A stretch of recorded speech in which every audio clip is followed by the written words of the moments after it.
Hello there, friends. It's Carrie at Soul Star Healing Arts Center here in Sedona. We have a full blue moon happening in the sign of Sagittarius coming up on Sunday, May 31st, which ushers us into an energy of intense expansion, growth, new momentum, new developments, adventure, exploration, discovery, and it can also feel like an energetic storm moving through your nervous system, your emotional body, your mind, and your relationships. But let's remember that we don't have to become the storm.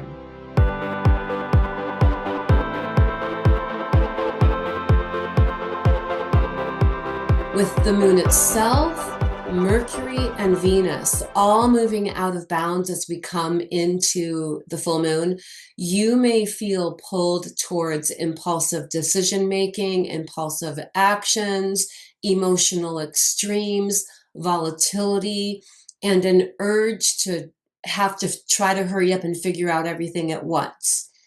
But this full moon is not asking you to force the next chapter of your life. It's teaching something much deeper that is connected with trusting divine orchestration, divine timing, and the wisdom of allowing your life to organically unfold without frantic intervention.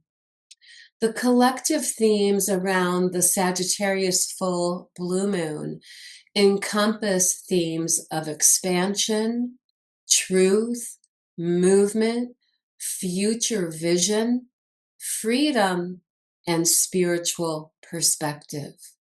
But because this is also a blue moon, there's an amplification of emotional energy.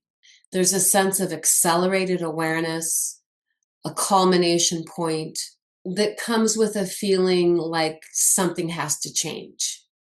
So I want to take just a moment here before I get into the details to describe what a blue moon is and then the out of bounds energies that I'm talking about.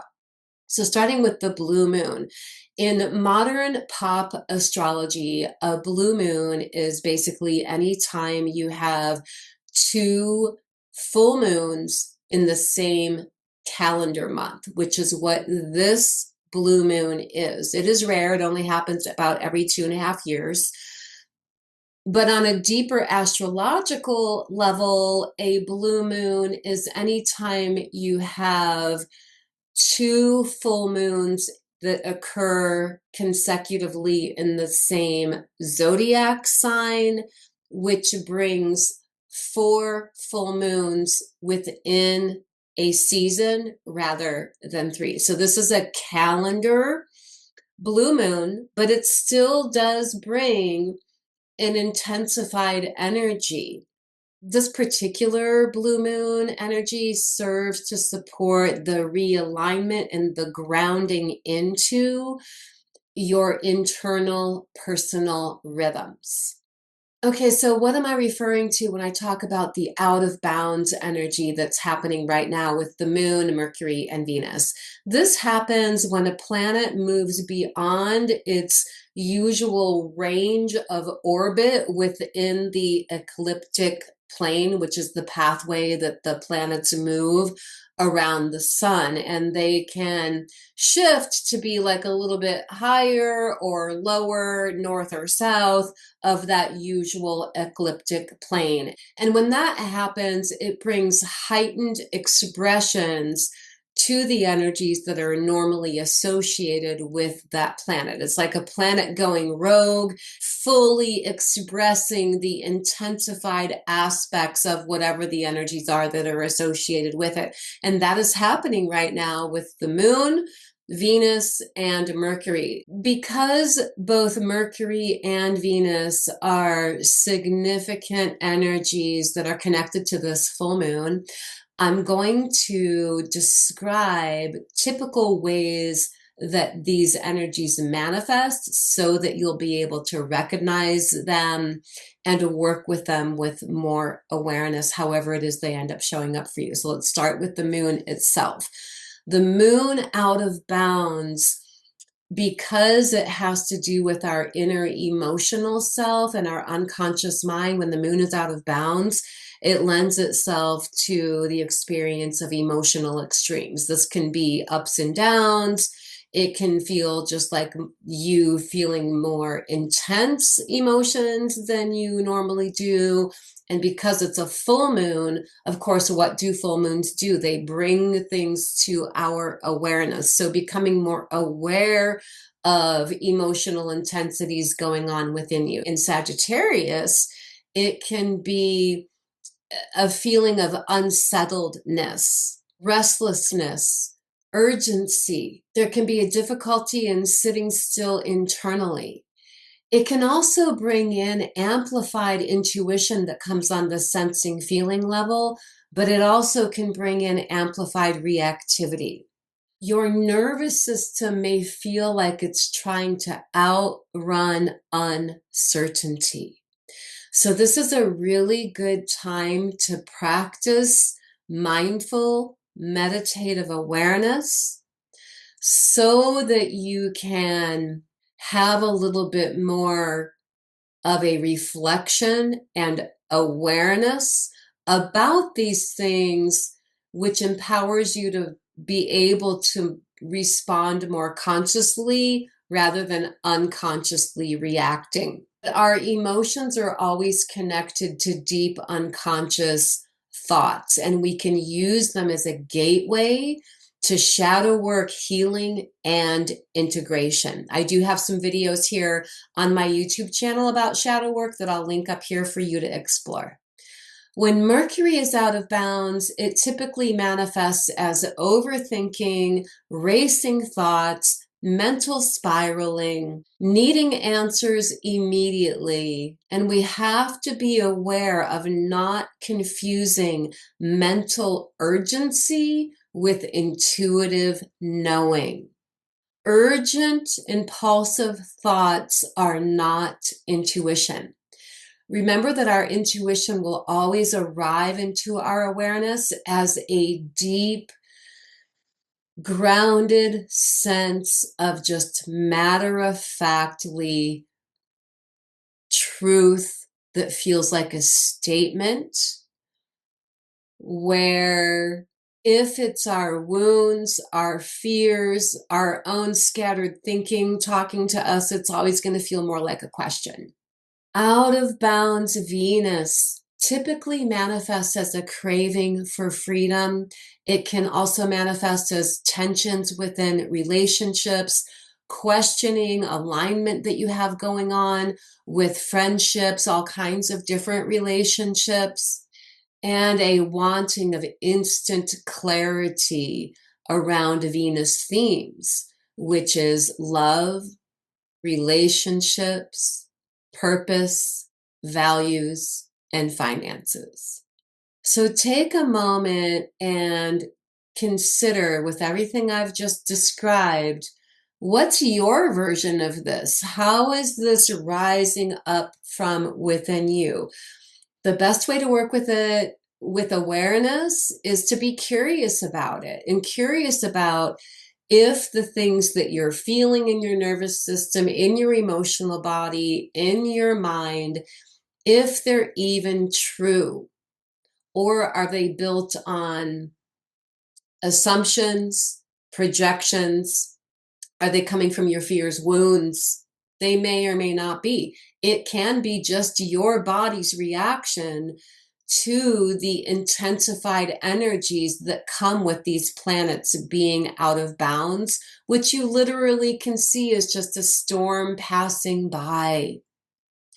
So the collective shadow themes connected to this full moon are connected to some of these things that I've already described, including an urge for impulsive decision-making, escaping discomfort, trying to force timelines, or abandoning the process altogether. So knowing this hopefully can help support you in not making impulsive, drastic, dramatic decisions that are driven by a desire to escape momentary discomfort that comes with the energy of this full moon. The true star medicine connected to this full moon is not about suppressing all of these qualities that I just mentioned that is connected to the out of balance planets. It's really about living in awareness. It's remembering that not all growth is apparent right away, and that all growth and transformation happens on the subtle electromagnetic energy level before it ever manifests in the physical world of form. Now, on one level, each full moon brings us into a cycle of release and letting go. And what are we letting go of with this full moon? Old patterns of control. Our growth opportunity is to allow rather than to force. This is a time of surrendering to deep trust in the divine orchestration of life. Now, most of you probably have been working towards setting intentions for yourself from the first of the year until now. And just like agriculturally, we don't dig up seeds every day to see if they're growing or not. We have to do the same thing with whatever our personal intentions are. We don't keep checking up on them.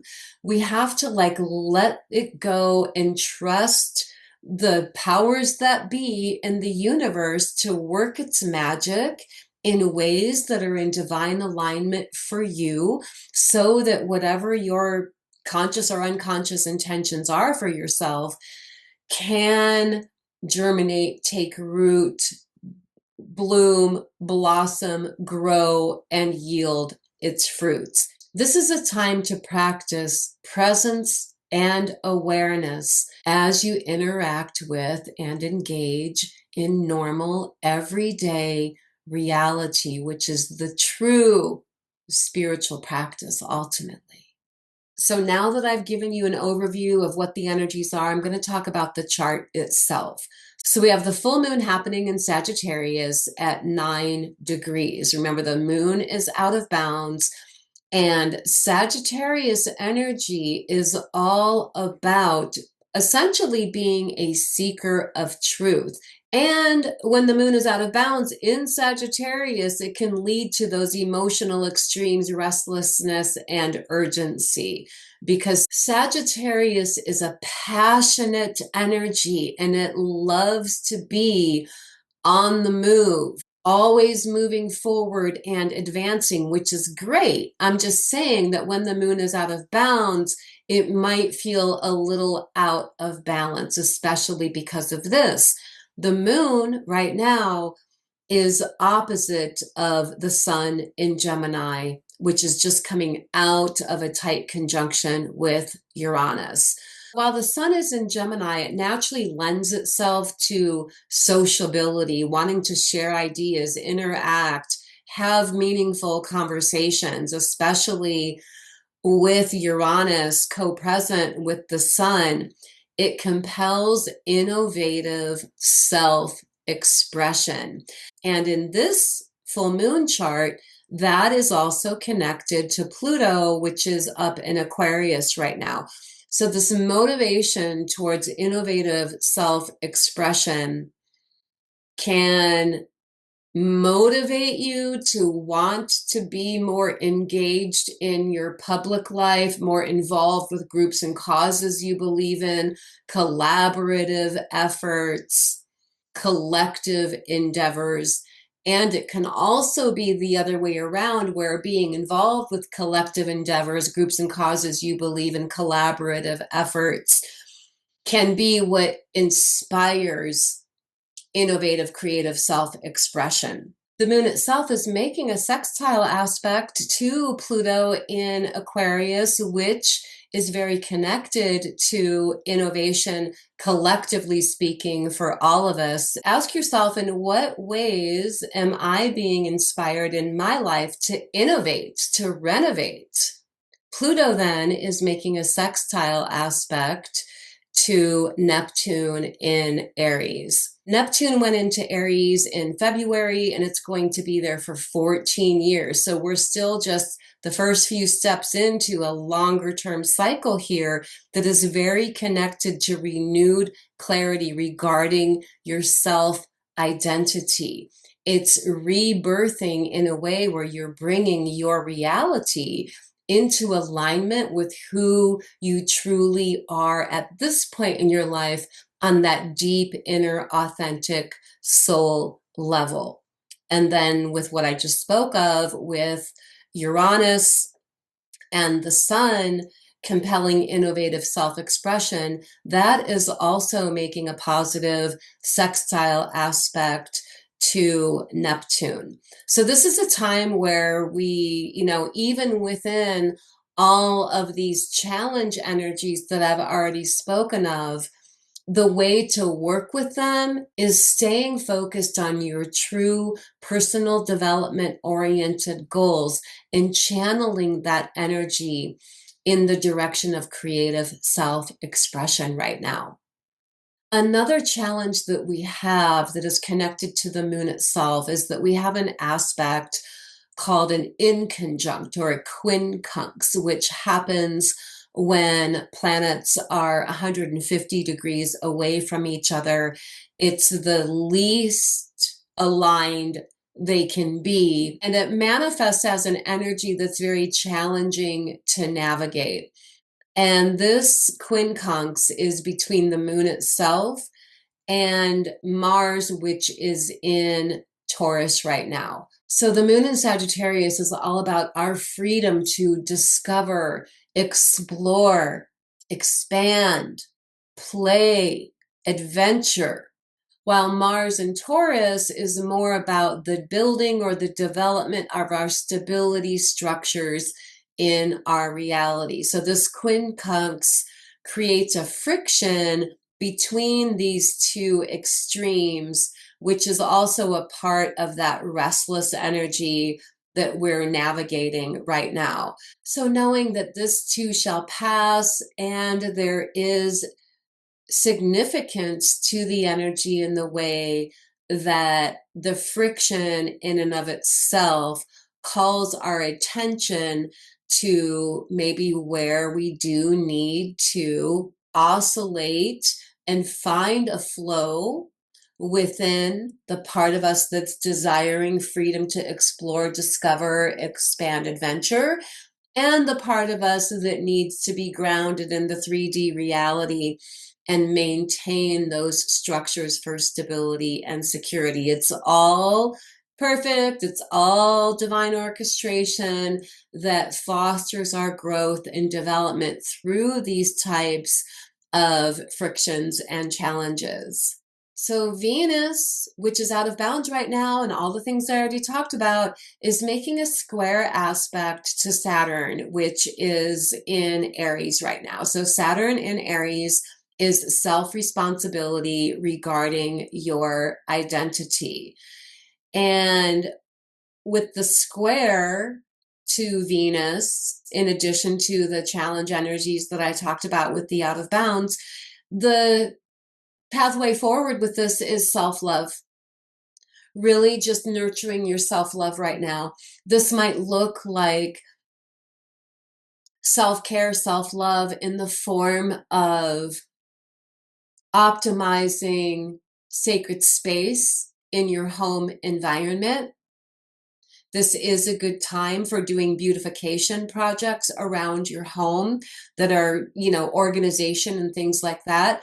But I would resist doing any huge, massive transformations, which might be a part of how you feel compelled with the Venus out of bounds. But this is not the time to impulsively remodel your home, because chances are when Venus is not out of bounds anymore, you may not like it. So just be aware of that factor.